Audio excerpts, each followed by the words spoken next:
Hey, what's going on, everybody? You guys probably thought my channel got hijacked, huh? I'm not in the shop, and I'm not in my backyard cooking on the McGrilla, and I'm not making charcoal.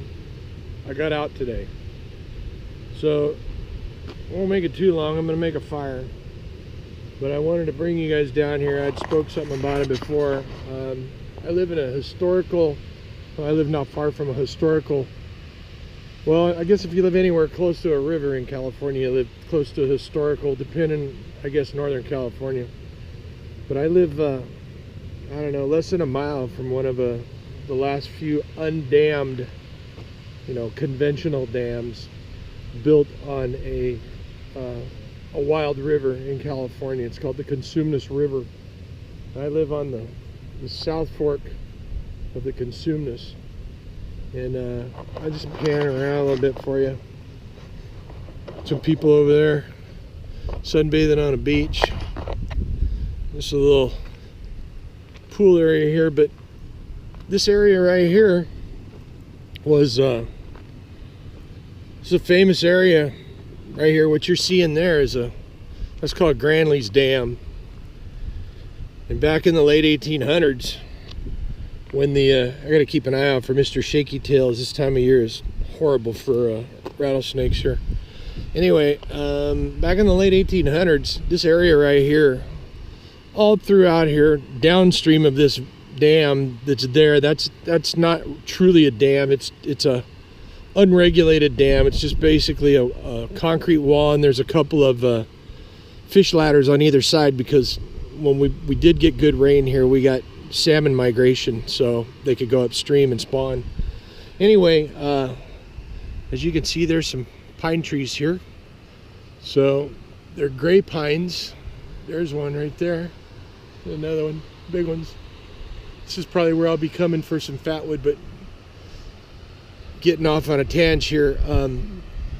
Back in the late 1800s, there was a lot of gold mining going on here, and downstream, people that had migrated to California were farming, so they needed this water for their crops. Well, the miners that were upstream built an earthen dam here, and there were Chinese camps up the way. There's a place called Chinese Wall that's a famous place, and Old Hangtown is right up the river from me.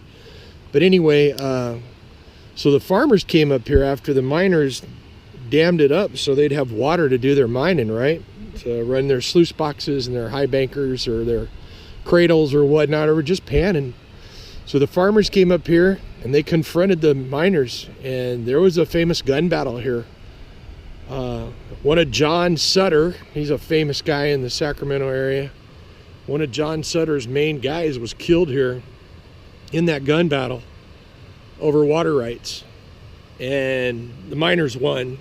So they kept their dam, and eventually everybody moved on. But yeah, there's a lot of history here. I've done some dredging in this river. I live quite a ways downstream from here, probably a mile downstream. Not right on the river, but about maybe a half mile from the river. So I've done some dredging here, and done pretty good, actually. Back when you could. I don't have a dredge anymore, so I take less productive methods of extracting gold from whatever's left via dry washer, panning, sluice box, whatever. This is another hobby. Sad to see there's garbage out here too. Teenagers come out here and drink beer, leave their shit laying all over the place, and a bunch of pigs. Probably their parents need to be slapped, not them. So anyway, there you go, Bill. My new truck. Named it Little Gray. So I'm gonna go make a fire.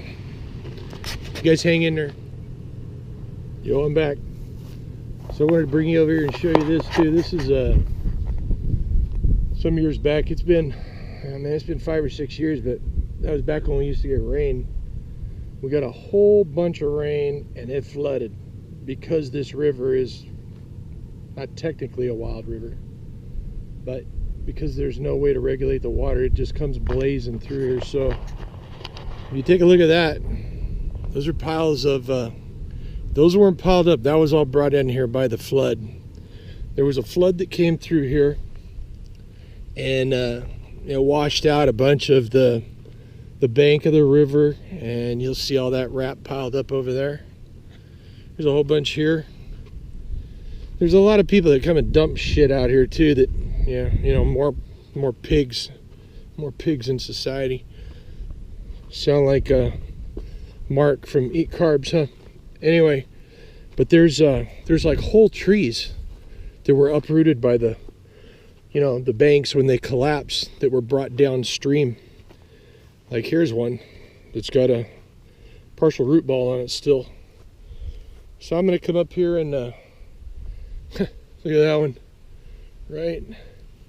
I'm gonna come up here and see if I can find any fatwood. You know, whole trees, there's another root ball up there, right? So anyway, I wanted to show you that. Kind of fun to get out, get a little sun. And let me get over here and make a fire and get on with my Fatwood Friday. Okay, we'll see how this goes. I was in another area up there, but you see all this dry grass. This is how wildfires get started, is some moron playing with fire and not paying attention. And I don't know, I kind of like my house and all of my possessions. I don't need to be sued by the CDF, California Department of Forestry. So I came down here to this old clay road, and it's a little breezy. Got a little tiny fire I'm gonna make. I brought along my Donna smiley face ferro rod. I'm gonna try and make a fire with this, and if it don't work, I got my Nathan Beast rod, and I use my Hawk and Wolf knife and my Raptors sheet there. So let's see if we can get this little tiny fire going. This is for everybody. Have a great weekend. Have an absolutely great weekend. Stay safe. Wow. That little ferro rod kicks ass. Anyway, you guys get my gist. So there it is. Everybody have a great weekend. Hopefully that bad boy will stay right there on that little piece of wood and not get blown all over. Don't need a wildfire. But that's my Friday. Like Dominic could say, fire it up Friday. Let that sucker burn. All right. Till next time, folks. Again, have a great weekend. And I'll see you next time.